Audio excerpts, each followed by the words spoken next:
If you look at all the clients that live in all parts of the world, the one unifying thread is their need to motivate people, all kinds of people.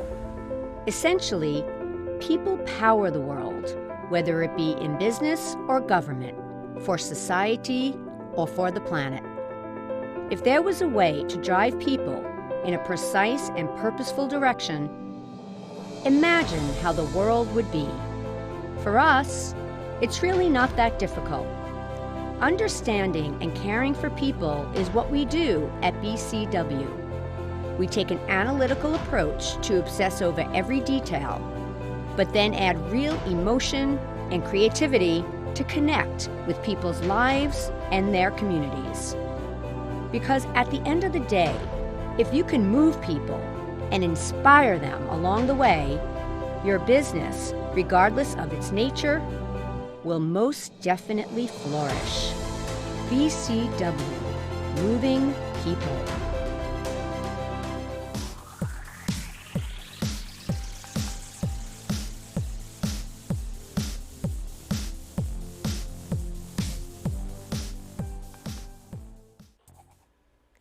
Hola, estamos de regreso ahora con Guido Gaona, CEO de Burson Conan Wolf BCW México. Guido, ¿cómo estás? Bienvenidísimo. Hola, muy buen día. ¿Nos escuchas? Muy buen día, Olga. Perfecto. Muchas gracias. Qué bueno, Guido. Me gustaría dar una breve introducción a quién eres, tu trayectoria, y ahorita te doy la palabra. Guido es responsable de las operaciones de la Agencia Servicio al Cliente y Desarrollo de Negocio en nuestro país desde febrero de 2020. Guido es mexicano, ha sido parte del grupo WPP durante varios años, estuvo como CEO en BCW Argentina de 2016 hasta 2020, fue responsable del lanzamiento de la agencia del grupo WPP PPR Worldwide en México, hoy GCI, que ya es parte de BCW. Fue director de la práctica de tecnología e innovación de Burson Marsteller Latinoamérica desde Miami, y fungió como director general de Burson Marsteller en Colombia de 2009 al 2011. Guido también fue director de comunicación corporativa para SAP México y Centroamérica, coordinador de prensa senior en Star Media Network y gerente de asuntos externos de Master Foods México. Hoy Guido nos va a platicar sobre los nuevos escenarios y la nueva comunicación, que quién mejor que él lo sabe, llegando a abrir, a inaugurar estas nuevas oficinas de BCW a México en plena pandemia. Bienvenido, Guido, y platícanos un poquito, por favor. Muchas gracias, Olga. Muchísimas gracias a todos. La verdad es que para mí es un placer y un honor estar acá. La verdad es que hoy voy a intentar charlar un poco sobre el tema de los escenarios que se nos vienen, y de pronto también un poco cómo podría ser el accionar de nuestras agencias o nuestras áreas de comunicación para apoyar a nuestras empresas en lo que estamos por vivir. Me pareció un tema relevante, pues bastante amplio, así que voy a arrancar un poco hablando. Me imagino que ahí ya pueden ir viendo cómo avanza mi presentación. Arranco un poco con esta cita que me pareció relevante de este famoso, reconocido escritor Deepak Chopra, que dice que todos los grandes cambios están precedidos por el caos, ¿no? Yo creo que si hay algo que distingue esta época es el caos, y se habla mucho del tema de una crisis económica, pues que obviamente ya estamos viviendo y vamos a vivir todavía su impacto más fuerte el próximo año. Y vale la pena aquí de pronto hacer un doble clic sobre el tema de lo que significa una crisis económica, ¿no? Generalmente es una crisis económica significa que nuestro actual sistema de producción necesita renovarse. Y hay un ejemplo muy claro que quiero compartirles con ustedes. Hace 2 semanas, más o menos, finales de agosto, Amazon estaba reportando que el precio de su acción se disparaba aproximadamente de $1,800 a $3,400 por acción, lo cual convirtió a Jeff Bezos en el hombre más rico del planeta y por mucho, muy arriba de lo que es Bill Gates. Y nos hace preguntarnos, ¿no? ¿Por qué de pronto este salto, la verdad, estratosférico? Y la verdad es que viene mucho empujado por el tema de la pandemia y cómo han cambiado los hábitos de consumo de todos nosotros a lo largo de esta pandemia, ¿no? Vale la pena reflexionar que el año pasado, en 2019, Amazon entregaba aproximadamente un paquete por cada 2 personas en el planeta, y se pueden imaginar entonces el salto que ha dado durante lo que va del año, y todavía nos faltan 4 meses, 3 meses y medio, eh, y eso habla mucho del tema de este cambio de hábitos y de lo que está pasando en el planeta. Obviamente decimos que vivimos un momento sin precedentes. Yo creo que el mundo ha vivido una pandemia, ha vivido varias pandemias, pero ninguna con este impacto a nivel económico y social en todo el planeta. Y si a esto no nada más dejamos el tema de la pandemia, le sumamos que ha venido a recrudecer o a poner en evidencia movimientos sociales muy importantes a nivel mundial. Hace 2 o 3 meses presenciamos lo que fue el asesinato de George Floyd en los Estados Unidos, que desencadenó este tipo de movimientos del Black Lives Matter, y que en México tuvo una repercusión muy fuerte también en cuanto a la discusión de inclusión, no discriminación, etcétera. En México hemos tenido obviamente nuestros propios fenómenos sociales, y para mí uno de los más destacados y que no debemos olvidar es el tema del Día Internacional de la Mujer, que acá el 9 de marzo se hizo pues básicamente, si me permiten la expresión, un paro de labores por parte de las mujeres del país, bajo esta consigna del vivas nos queremos y ni una menos. Y la verdad es que no es para menos, porque la pirámide de inclusión en México, la punta de la pirámide, habla del tema de la discriminación de género. Después lo que sigue de ahí sigue el tema de discriminación por parte en el sentido de rasgos, de discriminación racial. Y la base de la pirámide está constituida por discriminación en cuestiones de capacidad, ¿no? De capacidades limitadas.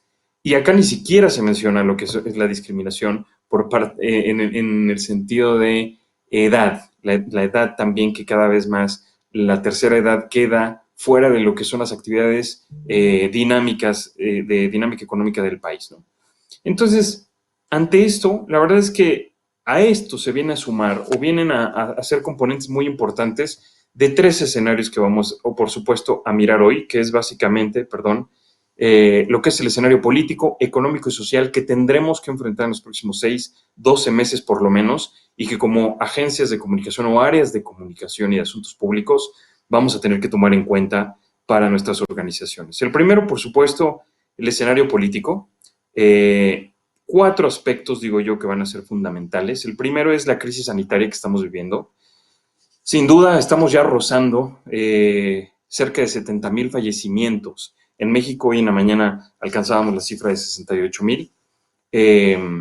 La verdad es que ha sido una crisis sanitaria que al gobierno le ha costado mucho trabajo manejar, y en medio de esta crisis se ha redefinido mucho el sector salud, al punto en el que el doctor López-Gatell pues se ha reposicionado mucho como el tema, prácticamente como el zar de la salud en México. Y la verdad es que el propio gobierno de la Cuarta Transformación ha definido la pandemia como, la pandemia les vino como anillo al dedo, ¿no? Porque hay muchos de los aspectos que están ocurriendo en la pandemia que se han utilizado como plataformas políticas.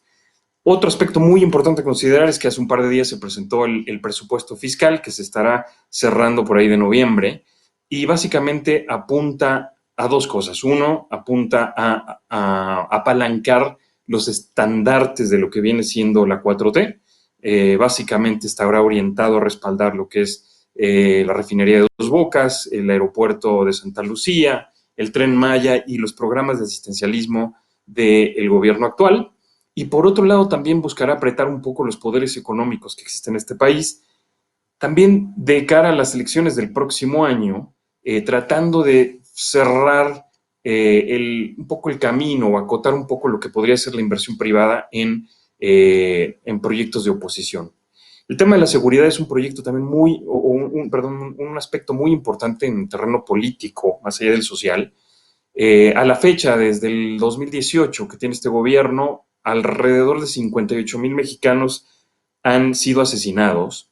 Y lo más preocupante es que de pronto no se ve un plan concreto, más allá de lo que está haciendo la Unidad de Inteligencia Financiera, de tratar de rastrear fondos, y que ha sido una cacería también en cuanto a cómo las empresas evaden impuestos en México. Y finalmente, el tema de elecciones 2021 que ocurren el próximo año, estas elecciones intermedias, van a ser relevantes por dos aspectos. Uno es que creo que van a confirmar México quiere seguir con este proyecto de cuarta transformación o no. Y segundo también, si va a haber pluralidad en México o no, porque actualmente hay una hegemonía muy importante del partido gobernante que encuentra pocos contrapesos. En cuanto a lo económico, también brevemente, tres aspectos que considero importantes. Por supuesto, la crisis económica, ya todos sabemos que este año nuestro Producto Interno Bruto estará cayendo, de acuerdo con varias firmas de analistas, alrededor del 10.5%. Quizá lo más preocupante es que el próximo año se va a recuperar, o se espera que se recupere algo, dependiendo, por supuesto, de los escenarios. En el más optimista podríamos estar recuperando un 4.5%, pero también sabemos que ha habido escaso apoyo por parte del gobierno a las empresas que generan esta dinámica económica. El mismo gobierno de la 4T ha comentado que por el bien de México son primero los pobres, pero la verdad es que también todo el sistema empresarial, desde las microempresas y empresas familiares, son los que generan el 90% de los empleos en México, quizá, ¿no?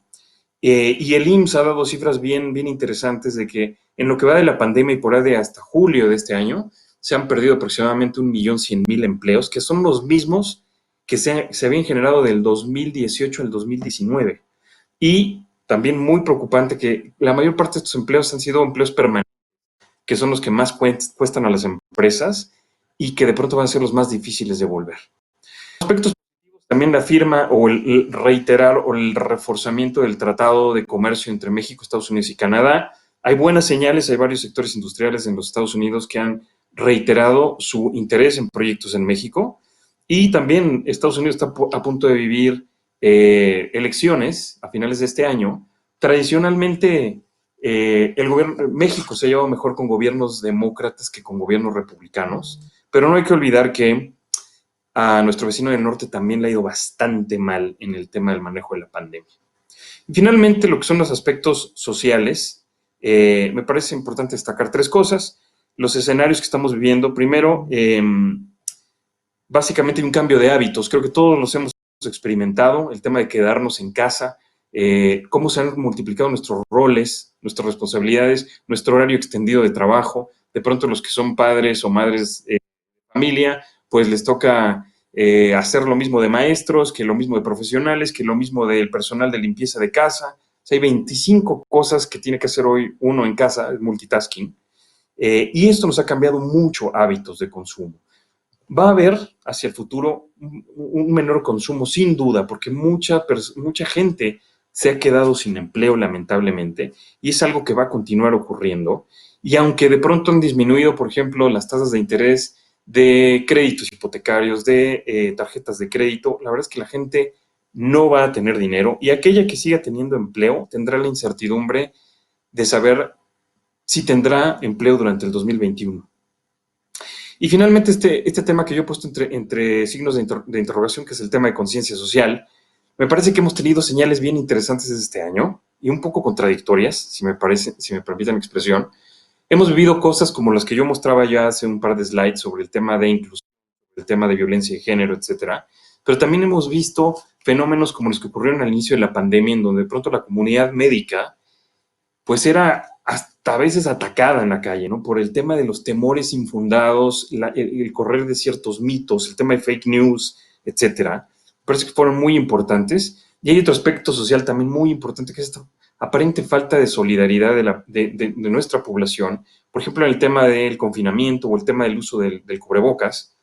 Hace un par de semanas la firma Goldman Sachs sacó una relación de cómo en los Estados Unidos y en algunas naciones de Europa el uso del cubrebocas podía disminuir significativamente la infección y el número de muertes de una semana a otra.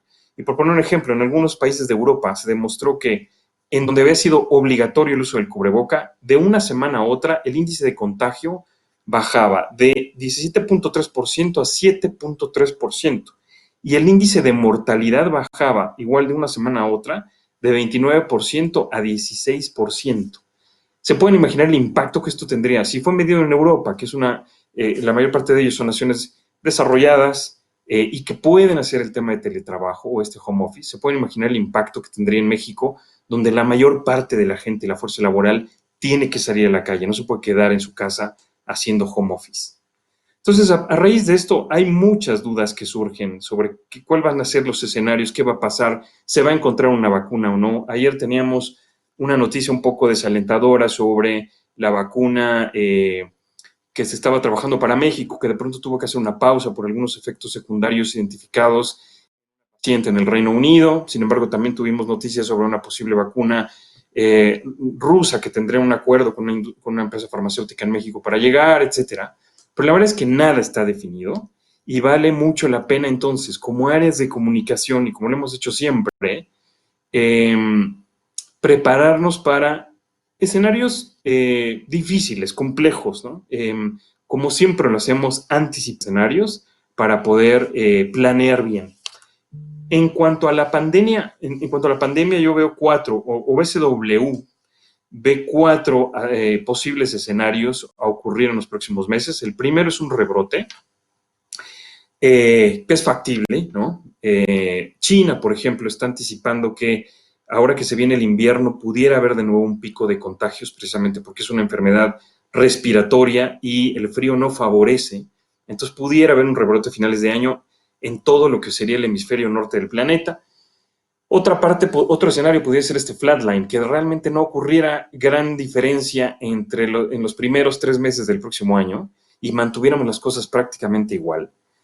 Un escenario optimista pudiera ser el tema de la recuperación, si vemos que realmente las vacunas llegan a tiempo, si nos permiten de nuevo iniciar ciertas dinámicas sociales y económicas, poder ver rápido una recuperación. Y quizá el escenario más pesimista es este de emergencia, en donde realmente vemos que las vacunas no funcionan o tienen que echar para atrás de nuevo, y ahí viviríamos un escenario muy parecido al que hemos visto este año durante el 2021. Dice por acá, aquí quise poner, y ya moviéndonos un poco a cuál es el accionar de nuestras áreas de comunicación o las agencias, ¿no? Y quise poner un insight interesante. Los psicólogos dicen que nos lleva aproximadamente 28 días, entre 21 y 28 días formar un hábito. Y nosotros en México hemos estado prácticamente 6 meses en confinamiento, obligatorio o voluntario, como cada quien lo quiera ver o lo haya querido ver, pero hemos estado 6 meses en confinamiento y se pueden imaginar la cantidad de hábitos nuevos que hemos creado, ¿no? Y quiero acá ponerles de estos hábitos que hemos creado algunos aprendizajes que BCW, Burson Conan Wolf, en conjunto con nuestra firma de análisis internacional o de estudios de opinión pública, Pensho en Berland, hemos visto en China. 4 aspectos muy importantes que hemos visto que ocurren en la sociedad china ha sido el tema del trabajo remoto. Como creo que ya varios colegas en la mañana lo han mencionado, en China la gente no solo no quiere volver a trabajar a las oficinas porque sigue sintiendo inseguridad, sino muchas empresas están buscando recortar costos lo que resta del año y principios del próximo, y muchas de ellas ya no van a renovar sus rentas, sus alquileres en los espacios que tenían antes. Y nos hemos dado cuenta que de pronto también somos más productivos trabajando desde casa. Entonces esto no va a echar para atrás y va a ser algo que se va a ir acentuando. El tema de la salud y la familia, cómo la gente en China ha vuelto a encontrar prioridades en cuestiones que le han permitido reforzar su sistema inmunológico. Entonces acá vienen desde cosas como mejorar el sueño de noche, las horas que se duerme, mejorar la alimentación, hacer ejercicio, se han vuelto prioridades y todas las áreas o sectores relacionados con eso han cobrado interés. El tema del e-everything, también en esta parte del estudio que hizo Pensho en Berland, 84% de la población en China utilizó un nuevo servicio online. Ya podía haber utilizado en el pasado algunos, pero durante la pandemia utilizó al menos uno nuevo, y la gente que nunca había utilizado servicios online lo hizo por primera vez durante la pandemia. Y finalmente el tema de la conectividad. En medio del confinamiento y del aislamiento, la gente en China se volcó sobre las redes sociales porque fue su manera de mantenerse en contacto y en comunicación con otras personas. Y esto habla también, y acá lo pongo como datos curiosos, como ustedes saben, hace aproximadamente un mes hubo un boicot importante a las redes sociales por parte de varias marcas en los Estados Unidos por todo el tema de discursos raciales o de odio que de pronto las mismas redes sociales no limitaban o no regulaban. Entonces hubo un boicot de varias marcas siguiendo un poco estas tendencias sociales, pero lo importante y lo interesante del hallazgo es que muy poca gente se sumó al boicot, porque no dejó de usar redes sociales. La generación Z, o lo que son los centennials, fueron los que más se sumaron al boicot. Sin embargo, al hacer también una consulta sobre qué tanto les había afectado a la gente su afinidad con marcas que se habían sumado o no al boicot, la verdad es que prácticamente se mantuvieron indiferentes. Es un hallazgo de verdad, me parece muy interesante, considerando todo el poder y el peso que le hemos dado a los nuevos medios digitales en las redes sociales. Entonces, con todo este contexto, ¿hacia dónde apuntar las baterías en 2021 como áreas de comunicación, como equipos de comunicación y como agencias, ¿no? Yo veo personalmente 4 aspectos muy importantes que ya han iniciado un camino importante y que no debemos perder de vista nosotros, que es el tema de transformación digital, del cual ya se ha hablado durante este congreso, el tema de la influencia efectiva, que realmente nuestras áreas puedan presionar los botones correctos para generar acciones, la parte de resiliencia corporativa, cómo vamos a apoyar a nuestras empresas a seguir adelante y a librar esta situación de crisis, y finalmente el impacto social, cómo se ha redefinido el rol del sector empresarial en cuanto a responsabilidad social. 4 aspectos importantes que me parece pues relevante destacar en cuanto a transformación digital de agencias y áreas de comunicación. Primero, lo que yo he venido diciendo hace algunos meses, para mí el social listening is the new black, ¿no? Ojalá terminemos por enterrar estos modelos de monitoreos de medios, por los temas de cuántas notas logran nuestras empresas y nuestras marcas en medios. La verdad es que lo más importante para definir nuestras estrategias de comunicación de incidencia en la dinámica social y económica del país es prestar atención a lo que está diciendo la opinión pública a través de las redes sociales. Desde ahí escuchar, ver cuáles son los temas prioritarios, qué le preocupa a la gente, hacia dónde se mueve nuestro consumidor, va a ser fundamental para definir esta estrategia. El tema del manejo del cambio interno también es que si nosotros como área o como agencia nos estamos transformando digitalmente, estamos haciendo un gran esfuerzo, eso genera también un trauma, si me permiten la expresión, dentro de nuestras propias áreas y organizaciones que tenemos que ayudar a manejar, como cualquier proceso de change management, ¿no? El tema de comunicación al ecosistema, si ya nos comprometimos con este tema de transformación digital como área o como agencia, hay que comunicarlo hacia afuera, que nuestro ecosistema de negocio no se quede pensando que seguimos operando como antes de la pandemia. Y finalmente el tema del switch completo a lo que es digital. Hoy sabemos, y de acuerdo también con lo que hablaron mis colegas antes de esta charla, que todo lo que son herramientas digitales, todos los medios digitales, todo el tema de social listening, todo el tema de inteligencia artificial, el tema de data analytics, nos permite hacer, sin duda nos permite hacer un mejor trabajo, una mejor creatividad, incentivar a nuestros equipos a participar más, etcétera. En cuanto a la influencia efectiva, creo que esta imagen habla mucho por lo que yo pudiera decir en este slide, pero básicamente 4 aspectos importantes. Nuestras áreas y equipos de asuntos públicos van a cobrar una relevancia muy importante, crítica, en medio de lo que es este gobierno, como no ha vivido otro gobierno en México, al menos en la era moderna, me atrevería a decir, para poder monitorear lo que es la agenda y las políticas públicas y poder incidir a tiempo. Otra parte muy importante es este remapeo de lo que son las relaciones institucionales. Vale la pena voltear a ver cómo en otros países de América Latina los gobiernos, la iniciativa privada ha establecido esta conexión con gobiernos populistas, porque se redefinen muchos de los actores clave que hoy probablemente no consideramos tan relevantes, como es el tema, por ejemplo, de sindicatos, como es el tema de ONGs, por supuesto el rol de cámaras y asociaciones. ¿Cuáles de estos actores que hasta el momento de pronto no eran tan tomados en cuenta pueden llegar a influir mucho en nuestra operación y supervivencia? La colaboración público-privada, de nuevo la imagen habla perfecto por sí sola.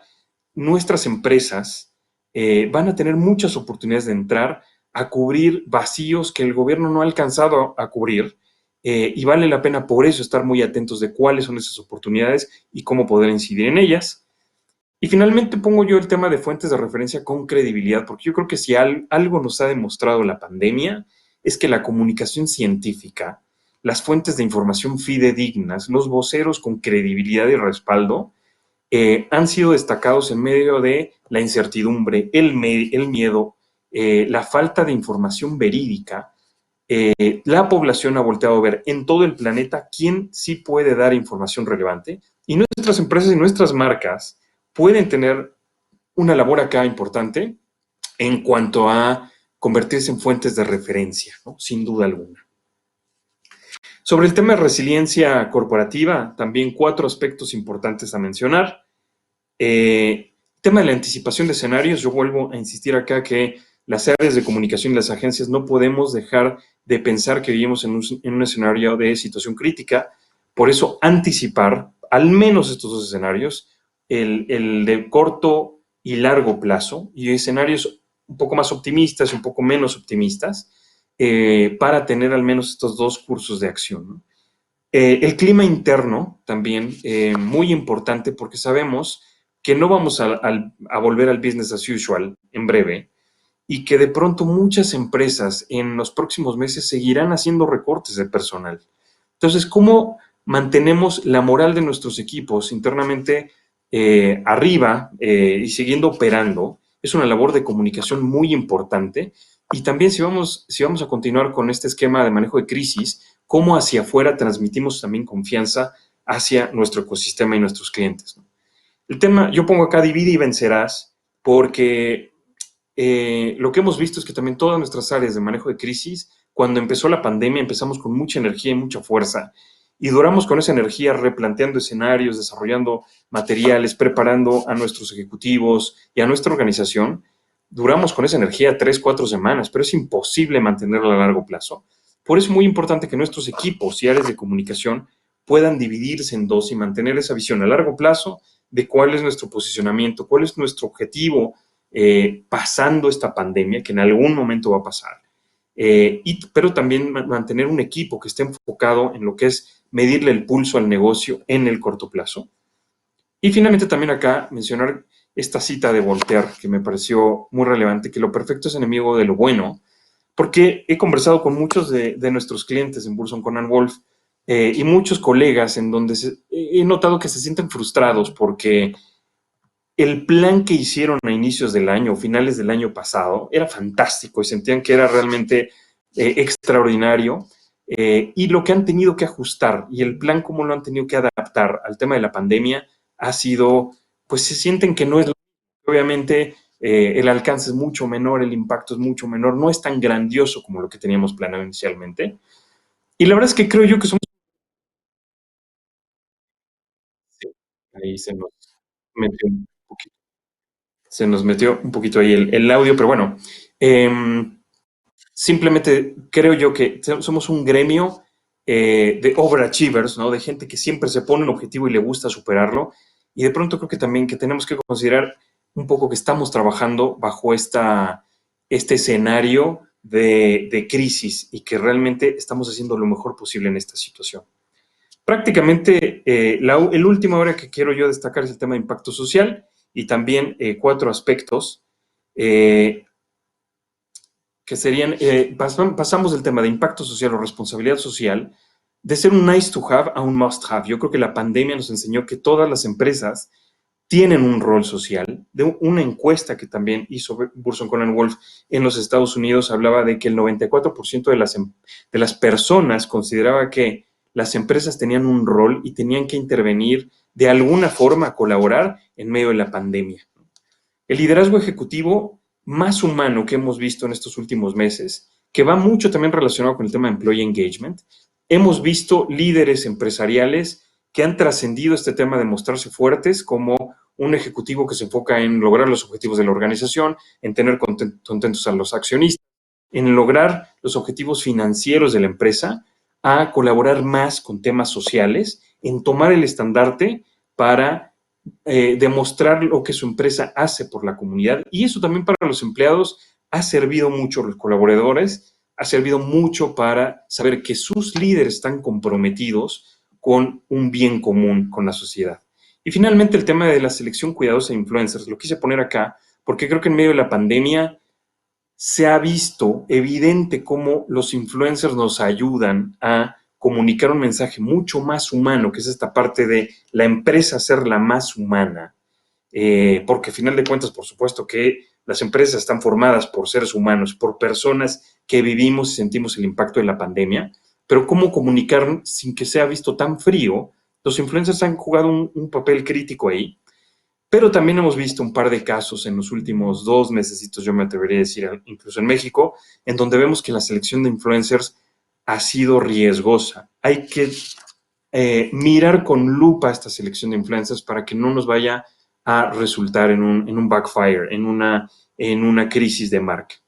Finalmente, ya para concluir, quiero mostrarles esta cita de este filósofo y escritor español, Fernando Savater, que le hizo una entrevista en el diario La Nación en Argentina, con respecto a cómo veía él a la sociedad transformándose y cómo veía él a la comunidad hoy, el sentir de la comunidad, en medio de la pandemia. Y él respondió esto, ¿no? Las cosas que cuentan en la vida no son los grandes objetivos, sino el día a día, los pequeños placeres, el paseo, la ternura de una caricia, ir a buscar a unos amigos para tomar una cerveza al final del día, ¿no? Todas esas cosas que vemos como rutinarias y que no les damos la mayor importancia. Ahora estamos viendo hasta qué punto perderlas es un cierto fracaso de la vida. Yo creo que esto es algo que hemos reflexionado todos en algún momento de nuestra vida. En los últimos 6 meses, yo creo que todos nosotros nos hemos planteado qué vamos a hacer de nuestra vida pasando la pandemia. Y eso también ha afectado mucho los hábitos de consumo y a nosotros como profesionales dentro de las empresas, porque las empresas reflejan lo que somos como individuos. Vale mucho la pena tomar en cuenta esta reflexión y creo que es lo que yo he tratado de reflejar hoy acá, cómo han cambiado las cosas, los escenarios que se vislumbran y las acciones que debemos tomar como especialistas y profesionistas en comunicación. Hasta aquí mi presentación. Yo agradezco mucho el tiempo y no sé si quedan algunos minutos para preguntas y respuestas, pero si no, por acá están mis datos de contacto. Por cualquier cosa quedo a disposición. Muchas gracias por el espacio. Muchísimas gracias. Sí tenemos algunas preguntas y creo que nos va a dar tiempo para comentar o hacer una. Voy a empezar con la primera de Lidia Fresnedo. ¿Qué deberíamos hacer diferentes los consultores en comunicación para ayudar a la resiliencia de nuestros clientes? Creo que esto es algo en común que nos está pasando a todos. Claro. Yo creo que, creo que lo tocamos en algún punto en la presentación, pero los profesionales de comunicación están acostumbrados a identificar escenarios de riesgo, ¿no? Siempre hacemos este tema de auditorías de vulnerabilidades dentro de nuestras organizaciones, medimos cómo está el contexto en el que vamos a estar operando, si hay algún factor de riesgo particularmente relevante, lo identificamos mediante un mapeo de riesgos. Yo diría que seguramente ya muchas agencias, muchos grupos, muchos equipos lo han hecho, pero es momento de replantearlo de acuerdo con los escenarios que hoy vimos, tanto en lo político, económico, social, sanitario, etcétera. Hay que identificar esos posibles riesgos y plantear al menos, vuelvo a insistir, estos 2 escenarios, que pudiera ser en el corto plazo un escenario optimista y un escenario un poco menos optimista, de acuerdo con todas estas señales que tenemos, y desarrollar ya cuáles podrían ser las vías de acción. Hay un escenario muy importante que tomar en cuenta, que yo digo, es este de que no vamos a tener una recuperación económica pronta, y va a afectar eso el bolsillo de nuestros consumidores y de nuestros clientes, sean B2B o business to consumer, nuestras empresas. Hay que tomar en cuenta qué pasaría si no se recupera tan rápido, ¿no? Exacto, muchísimas gracias. Déjame checar, ¿tenemos tiempo de otra pregunta o ya no? ¿Sí? Va. La relación entre RPs y periodistas también ha cambiado. ¿Qué recomendación das para optimizar esta interacción en esta época tan complicada? Muchas gracias, Olga. Ahí les cuento que en Burson Conan Wolf hicimos hace aproximadamente 1 mes y medio una encuesta con periodistas en toda la República Mexicana y hubo hallazgos bien interesantes porque les preguntamos cómo se sentían en lo que iba a ser volver a la operación habitual que se había anunciado en la Ciudad de México y algunas plazas de la República a partir del 15 de junio. La mayor parte de ellos nos dijeron que no se sentían seguros volviendo a operar, o volviendo a salir a cómo lo hacían anteriormente para recopilar información. Sentían que de pronto las empresas no estaban cuidando todos los protocolos de seguridad como se debía de hacer y que en ese sentido no querían volver a eso, querían mantener estos formatos digitales. Y ahí también nos dieron un buen feedback sobre todas estas formas de interacción, en donde nos pedían que al hacer webinars, al hacer presentaciones, conferencias virtuales, tomáramos en cuenta el tiempo, que fuera corto, tomáramos en cuenta la interacción con los voceros, que no sea solamente un monólogo, y tomáramos en cuenta también la fluidez de nuestros contenidos. Yo creo que el video hoy es sin duda rey, nos ha demostrado que no podemos hacer comunicación sin video y la prueba es este congreso, ¿no? Muchísimas gracias, Guido. Estamos encantados de haberte tenido con nosotros y las otras preguntas te las vamos a enviar con promesa de contestarlas a los demás, las compartiremos en redes sociales, en nuestras redes sociales de ProRP. Muchísimas gracias otra vez y los invito a que se queden, nos falta ver un video todavía de BCW. Gracias. Gracias. Hola, buenos días con todos. Mi nombre es Carolina Palacios y soy la presidenta de Burson Conan Wolf para Sudamérica. El día de hoy les voy a hablar un poco sobre una tendencia que venimos viendo desarrollarse con bastante fuerza y es la resiliencia reputacional o resiliencia corporativa. Cuando comenzó la pandemia hablábamos de crisis, de resolución de crisis. Hoy más bien estamos comenzando a ver que lo que las compañías, las corporaciones tienen que desarrollar es la capacidad de resiliencia, es decir, la capacidad de mantener su integridad, de mantener su operación aún bajo escenarios de altísima incertidumbre. ¿Okay? Entonces, una de las cosas interesantes con este tema de la resiliencia es que nos permite anticiparnos a escenarios o situaciones que pueden ser o que pueden tener un gran impacto para la corporación. Hoy día hay como muchas incógnitas por resolver, incógnitas además en donde no sabemos exactamente qué va a ocurrir y cómo vamos a actuar como empresa, ¿no? Por ejemplo, perfectamente podría haber un rebrote del virus, podría haber un lockdown en la zona donde operamos, podría ser que se levanten todas las restricciones, inclusive que tengamos la vacuna y aún así los consumidores no regresan y por lo tanto no tenemos la demanda esperada, puede haber una cuarentena totalizada, absoluta otra vez, es decir, hay un montón de escenarios y muchas incertidumbres que no sabemos exactamente cómo vienen y necesitamos comenzar a planificar. Con esto, BCW ha creado un modelo de resiliencia reputacional. Este modelo lo que busca es ayudar a las empresas a manejar estos estados de gran incertidumbre. Y lo hacemos a través de tres etapas o tres fases bien importantes. La primera es la fase de inteligencia. Y lo que hacemos ahí es levantamos toda la información que podamos con respecto a insights, hacemos mucho data analytics, vemos todo lo que es stakeholder mapping, inclusive monitoreamos las políticas públicas para ver cómo podría venirse un escenario más de salud pública, por ejemplo, ¿no? Hacemos mucho social listening y demás. Una vez que tenemos ese panorama bastante claro, ya entramos a la fase de estrategia y aquí lo que hacemos es comenzamos a evaluar cuáles podrían ser los canales de comunicación ante distintos escenarios, hacemos un mapeo de riesgos, por supuesto, para saber a qué nos podríamos enfrentar y también tenemos que hacer planes de cambio de estrategia si fuera necesario. Y tal vez la última parte, que es la más relevante para la construcción de resiliencia, es lo que nosotros llamamos la etapa de defensa, que viene a ser la simulación de estos escenarios. Una vez que tenemos claridad sobre qué cosas se nos podría venir, simulamos estos escenarios y ponemos en práctica la parte de inteligencia y la parte de estrategia para poder testear. Entonces, ocurrido la situación, ocurrido lo que se viene, dependiendo de esos inciertos de los que habíamos hablado antes, tenemos ya planes elaborados para salir de la situación. Inclusive tenemos planes de cómo modificar nuestra reputación ante un supuesto incierto que no hayamos contemplado, ¿no? Tenemos la forma como derivarnos a un plan B. En general, el tema de la resiliencia corporativa es lo que permite y asegura la capacidad de un negocio para resistir los impactos. Entonces, parte del trabajo que nos toca hacer es justamente ayudar a estas empresas a generar ese potencial interno, a generar esa capacidad interna para poder aguantar los golpes y poder mantener su reputación intacta o inclusive mejorarla. Espero que les haya sido de utilidad. Muchas gracias. Nos vemos. Chau, chau.